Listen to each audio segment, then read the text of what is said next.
Hey guys, today I'm going to be doing a book review on What Moves the Dead by T. Kingfisher.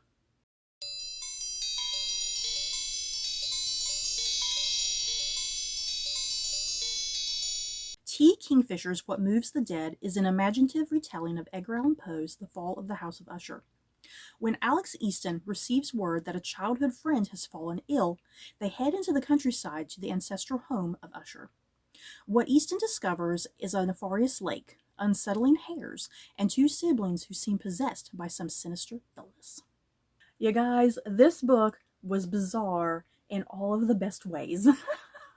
I freaking loved this book. It was so good. It just and weirdness galore. Everything that I look forward to in an imaginative retelling of Edgar Allan Poe. A couple years ago, I read a book called The Fall by Bethany Griffin, and that was like a young adult book. And that was based on Edgar Allan Poe's The Fall of the House of Usher. And I did not really particularly like that book. I was really devastated and disappointed by it.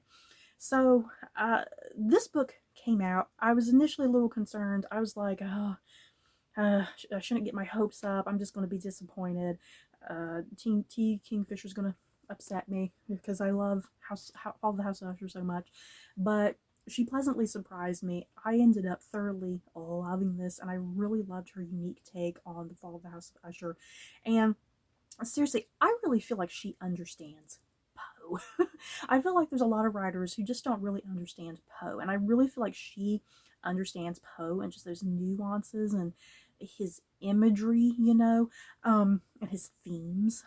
So yeah, this book was just absolutely almost damn near perfect for me.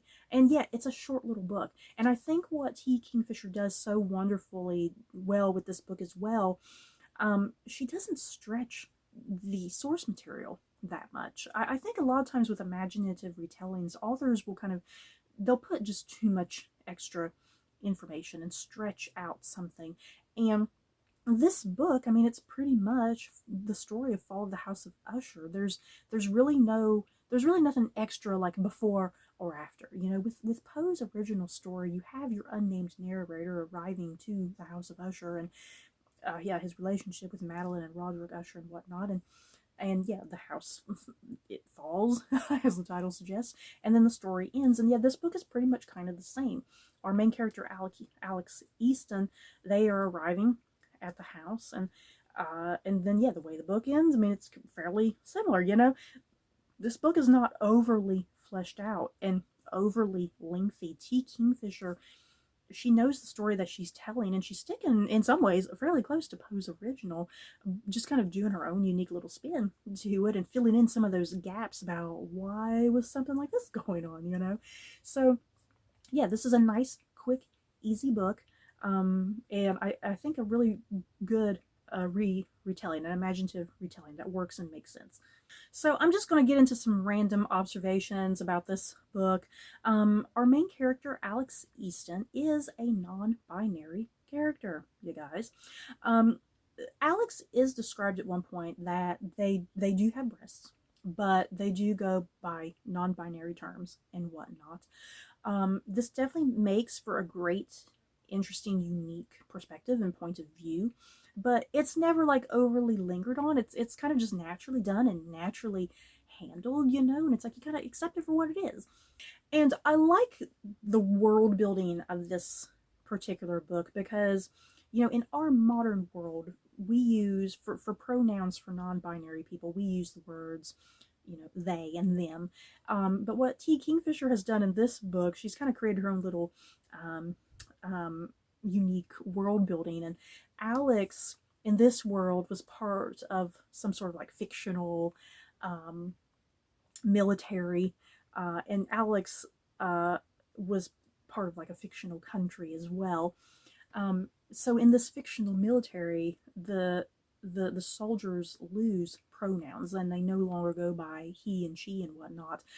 They go strictly by like they pronouns. But then T. Kingfisher also has kind of her own unique language with that. She kind of creates her own lingo and language, and the military uses these words, ka and con, which is supposed to be like the equivalent of they and them, was my understanding. And I did mention really quickly, because Alex is from like a imaginary, made up fictional country. Yeah, the House of Usher is set in the fictional country of Ruritania, out in the countryside. Now, I don't entirely know if it was necessarily to set this in a fictional country, you know? I mean, it could have just took place in some random small European village or something. I don't know. Um, but then again, there's a lot about this book. T. Kingfisher does a lot of stuff where she's fictionalizing something, like fictionalizing this military that Alex is part of, fictionalizing Britannia. I guess it makes sense. You know, it makes sense to kind of keep that up within the world building, I suppose. Next up, when does this book take place? For the longest time while I was reading this book, I could not for the life of me figure out what era this was. I was like, is this the 1800s? The early 1900s? There was even a point that I was like, is this taking place between World War I and World War II? Fortunately, thank goodness, T. Kingfisher in her author acknowledgments, she does clearly state that this book takes place in the 1890s. And when I read that, I was like, well, I feel like there were like anachronisms, you know? I'm a sucker for like historical anachronisms, things that don't fit into that particular time period. And I felt like there were some like objects and even like just the way people spoke that felt way too modern at times. But then again, as I keep saying, T. Kingfisher has kind of made up a lot of fictional stuff, so I'll kind of forgive the anachronisms since they live in a fictional country. There's a fictional military, you know. Um, I'm going to forgive the anachronisms because it still kind of makes sense within the context of what's going on in this book. Kind of treat it like an alternate universe, if you will. Does that make sense? Kind of treat this book like it's an alternate universe of Europe. That's kind of the best way to think about it. And then another note about T. Kingfisher's author acknowledgments, she definitely brings up Mexican Gothic by Sylvia Moreno Garcia. Mexican Gothic came out a couple years ago that followed a young woman who was going to the Mexican countryside to save her cousin because her cousin was married into this man who comes from like a family with like wealth and privilege and whatnot. And there's like some creepy stuff that happens in that book, and it was like a really gothic like version of Rebecca almost by Daphne du Maurier. And a big part of Mexican Gothic, a lot of the plot of that, without getting too much into spoilers, a lot of that has to do with like a fungus as well. And this book has a lot to do with like a fungus. So T. Kingfisher, she acknowledges that, hey, I know there's some similar elements to this, like Mexican Gothic, but yeah, this book is definitely its own thing. I mean, it definitely has some similar elements, like the horror vibe and the ancestral home and, yeah, the fungus. There are definitely things that are very similar and in common with Mexican Gothic, but T. Kingfisher, she definitely does her own thing. And once again, this is an imaginative retelling of Edgar Allan Poe. Yeah, she definitely does her own unique thing that it doesn't feel like she's plagiarizing off of Mexican Gothic at all. Another thing to note, if you are a squeamish reader, if you don't like animal cruelty, animal death, animal dissections, there might be some elements in this book that are really upsetting. Hares play a big pivotal part of this book. There's a bunch of hares around the estate that are doing some weird, creepy things that tie into the fungus that is on this estate. And yeah, there are quite a few moments that the hares, they get shot or they're dissected, or there's fungus coming out of the hairs, you know. There's a lot of things that are quite grotesque and disturbing in this. So if you're someone who's squeamish, you might want to steer clear of this book. So if you can handle that, then you might be okay. But yeah, just a warning if you're very, very squeamish when it comes to things like that. Let me tell you though, like I keep repeating, because there's like a fungus that's on this estate that's doing some things. I don't know if I can ever eat another mushroom again after reading this book, you guys. I love mushrooms. This book, I can't. Look at these mushrooms. There's mushrooms on here, and they're making me nauseous. I don't think I can eat a mushroom ever again. But yeah, speaking of this cover, amazing cover. This cover just says it all about what type of book you're getting into. You know, just a really grotesque, atmospheric book. And yeah, I love the inside flap as well. I gotta highlight the inside flap because this is just great with with the hairs looking all weird and creepy. It's really Tim Burton-esque. Oh my god. Can this be turned into like a Netflix TV series? Can Tim Burton, oh my god, can Tim Burton do this adaptation, you guys? Please, that would be, oh my god, that'd be great. And then the last thing I want to touch on is definitely the characters. I really loved all of the characters in this. There's obviously Alex Easton, once again, a really unique perspective and point of view since it's a non-binary character. Alex is just, I love Alex's sense of humor and wit and charm and whatnot. Alex has some great moments that are just so weirdly and oddly comedic. This book is a lot more humorous than you might expect. There's some great comedic elements in this book that I loved, and yet Alex provides a lot of those comedic elements that just come out of nowhere. Yeah, Alex, just a great character in general.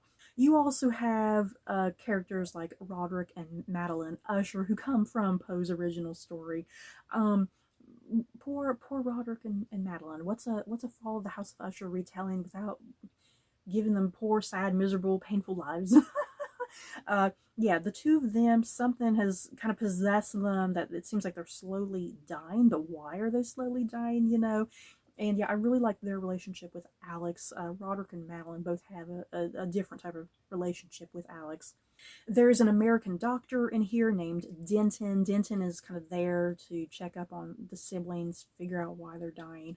I loved the dynamic between Alex and Denton. At first, I was a little concerned with the Denton character because he came across initially almost like he was going to be an irritating character, like he was going to be really misogynistic and irritating and ignorant, you know.